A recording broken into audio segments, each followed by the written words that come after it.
Jerry Millen's with us from M1. So how about his notion that, hey, promotionally, it was ridiculous for you guys to ask to be partners in the promotion? And what were you guys asking for? Were you asking for like 50-50 split on all revenues, anytime Fedor fights? Were there other fighters involved? It would be, I can't get into the details of the deal, but it would be a co-promotion, a full-on co-promotion, 50% risk and 50% profit. So kind of like the boxing model. Right, or 50% loss. Now, if their business model doesn't make sense, probably not, because they have a grasp. But someday, I hope, for the sake of the sport and the sake of the fighters out there that are trying to claw their way up to the top, that business model changes, because the guys deserve it, man. I know a lot of these guys, you do too, I know you do, guys that work 2 jobs and they go and they train, and they're not going to get a shot at the big time unless Joe Silva or Dana White deem them appropriate to get that shot, which I don't think is completely fair.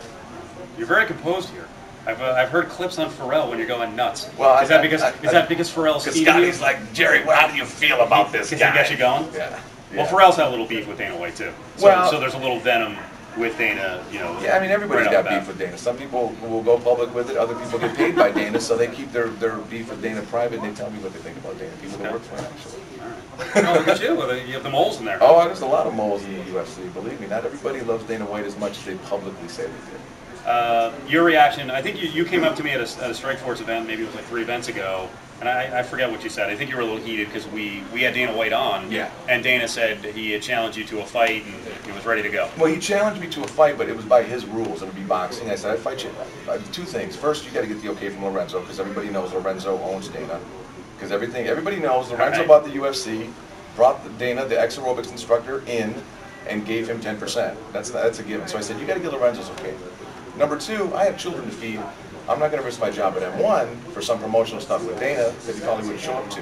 So I said, I have to ask my boss, Vadim. And he, oh, ho, ho, ho. And he threatened to call, Dana called me on the phone, I'm going to kill you, I'm going to kill you. Like, he threatened to kill me. And, he had Don, his assistant, call me, and he wanted to fly me to Vegas and put me up in a first-class hotel and box me in the UFC gym. Well, I'm not going to go in the snake pit. I'm not stupid. If he wanted to fight me, we could do it MMA, give me a couple of months to train. You know what? Maybe Dana would kick my ass, and they'd be fine. If I could get the opportunity just to punch Dana White in the face once in a cage, he could whip my ass and do whatever. Pay me $50,000, I would give to charity. I'd still do it.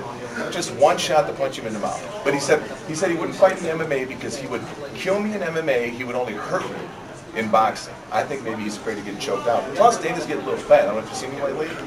He's getting a little thick. So I don't know what's going on there.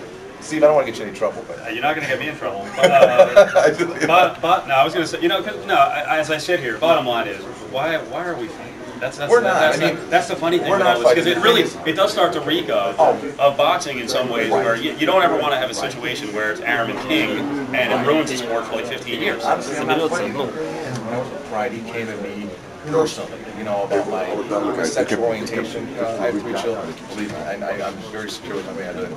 Calling me a frosty tip, whatever. When he did that blonde, come on, man. Let's be honest. It's like, it's stupid, but Dana's Dana, and if he wants to talk about me, that's fine. But calling me on the phone when I'm trying to, teach my son how to spell his name, I'm gonna kill you. It's like, dude, call me back and grow up. He called me a half hour before the George St. Pierre BJ Penn fight. And I said, Danny, you know what I love about you? Is that you're thinking about me 30 minutes before one of your biggest fights of the year. That's great, bro, because I'm in your head. And he went, I hope he's listening right now to you guys, 1100. I sent him a text message, say, hey, tune in to Cofield. I would love Dana to call in right now, but I guarantee you, Dana White will not do a radio show. Because we did it once, and I'll talk to him. He'll never call in. We'll see down the road if he wants to do it. I'd love to do a show with Dana anytime, bro. We get him on from time to time. Anytime. Yeah. But I'm not fighting. I'm standing up for myself, number 1. Standing up for our fighters and our company, when he can't make up his mind about Fedor. Here's Matt Millen. Says Matt what he thinks about Dana. We know what happened. We've had that on the show. So. But no, there's no fighting. It's like, we love to fight. We don't love to fight Brock Lesnar. Let's make it happen. I invite Brock Lesnar and Frank Mir to come to Stereosco and train with Fedor.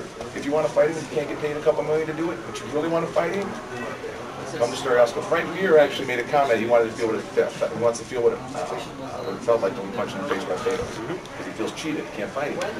Frank, call me. We'll go to Stereosco, man. You can train with him. I mean, that won't happen, but the door's open for that. I don't see it ever happening. Fedor fighting any of their guys. Come and spar with them. Well, I'm just saying in general. I think now they'll want to go back to the the term Cold War, I think it's on, and It's always on. I mean, I don't know. Well, you know, if this card does well on CBS, I don't view Scott Coker as a guy who's going to blow up money-wise. So I think it's going to be two different organizations, and they may have a big market share, but your power guys are not going to fight their guys. Right, I doubt it's going to happen either. Which sucks for fight fans. It does suck. But if they scream loud enough, maybe. I mean, I don't know. I mean, maybe. I mean, that's what I would like to see. I mean, I really, truly would like to see Fedor beat Brock Lesnar because, or fight Brock Lesnar because I get calls from people all the time. What do you think? There's no way Brock Lesnar or Fedor's going to beat Brock Lesnar. I'm like, you're crazy. You know, you're crazy. I think right now. I don't know what would happen, but I want to see it. Right. I mean, I do too. I'd love to see Gegard fight Anderson Silva. I mean, come on, let's make these happen. I mean, it can happen. We're willing. You just got to, you know, you got to share it. And you know, Dana was saying, oh, well, why the F would I share it? Because you know, why would I give away my guys? Well, if the fight fans want it, and the UFC really cares what the fight fans want, they'll make it happen. Well, we'll see. You know what? He relented on a lot of the things, I think, in terms of Fedor. He obviously became interested in him because I think a lot of the fight fans screamed for it, so it just didn't get done. And I'll just tell you this much: the money offer wasn't as much as they claimed. $5 million a fight. It was not. Absolutely. Was that the ultimate upside with pay-per-view back end? So there was a low guarantee Oh, and a lot of bonus.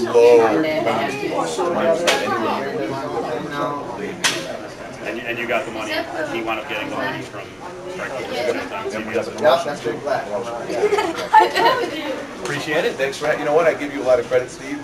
Why? Because I mean, because Dana's on with you a lot, you know, and I know Dana might give you some heat, but I give you credit for having me on because you know how it goes. You work against them, you blackball you. So you had Jerry Millen on your show. We'll see if he blackballs you. But I'd love to do your show again. With Dana. See, here's the thing, though: is no one's working against anybody. We're covering the sport. So. I understand that. And I'll tell you, you know, I'll air this beef on the air with. Hey, Dave, are you there? We get this all the time on Yahoo, so I do the blog for Yahoo, and it's like this one-sided coverage. I hate to tell you, and I wish we were up streaming tonight. There's no other radio show here, you know. So I love that you'll hear people. Yeah, I know, but you hear people who are like, oh.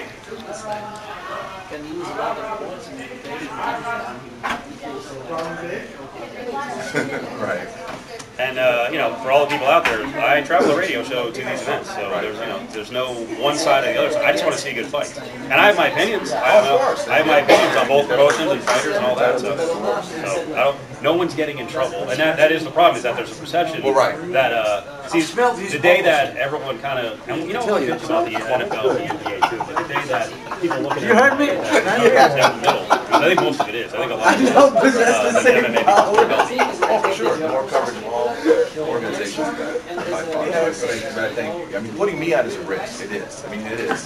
Believe me. You know what? I don't view it that way. We have, believe me, I have guys on. You know, you can ask Dave. Bob Arum is not. We're not exactly high on his list right now. When Bob comes on, or people who Bob doesn't like come on, that's the way it goes.